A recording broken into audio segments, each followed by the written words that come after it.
King Pasman TV. Ndugu msikilizaji, mimi kwa majina langu naitwa Salim Ganga. Mimi ni mmoja wa senior counsel bunge la mwananchi. Nataka kuzungumza kuhusu hii mambo inahusu mambo ya shule.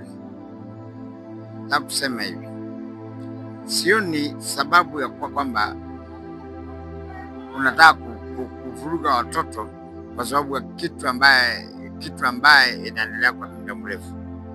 Ukiangalia katika festival zote ambazo zimekuwa kiandikwa na watu kutoka nje, imekuwa kifanyika na watu wakisaidiana watu kutoka nje. For example, ile ambayo ilikuwa inaandikwa na ilikuwa na mweshi na Walibora Ken Walibora Waliola na wengineo wengi, ilikuwa inazungumza kuhusu siasa na uongozi. Sioni sababu ya kuwa kwamba umevuruga watoto wa shule kwa sababu hiyo nini walioandika ilikuwa imeandikwa na mtu anaitwa Malala.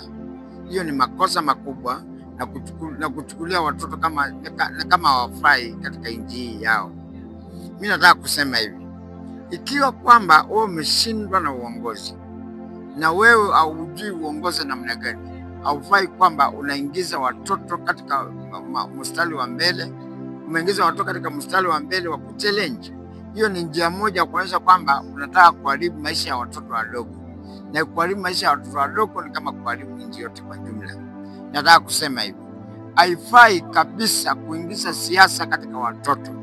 Tunapofanya siasa tunastahili kuvurugana si wenyewe na tungangana si wenyewe, lakini chochote ambaye kinahusiana na watoto, hiyo ni kuonyesha kwamba unaingiza maisha ya watoto wadogo kwa hatari. Ndugu zanguni, Kenya imeenda kombo na lazima tuirekebishe. Lazima tuangalie mambo, lazima tuangalie ni nini ambaye naifaa na nini ambaye haifai. Nataka kusema hivi, kama wewe umechaguliwa na mimi nimekuwa mwananchi wa kawaida, unastahili uelewe kwamba nina haki ya kukosoa mahali ambayo una makosa na nina haki ya kuelezea mahali ambayo unakosea, kwa sababu nchi ni yangu na mimi ndio nataka itawale kwa ile njia ambayo naitaka, na nafuata sheria na utaratibu ile ambayo naistahili kuwa. Kama wewe unaona kwamba hutaki kufuatilia utaratibu ile ambayo imeandikwa katika katiba yetu, basi tunaomba radhi, tafadhali tuondokee, tusiwe na mambo mengi. Hii mambo kuhusu watoto imekera wazazi wengi, imekera wazee wengi, imekera wamama wengi na watoto kwa jumla, kwa sababu ni jambo ambayo haifai. Katika festival zote zinayofanyika Kenya tangu jadi mpaka sasa, hivyo inazungumza kuhusu uongozi, na kama inazungumza kuhusu uongozi ni lazima tuangalie inazungumzia kuhusu nani.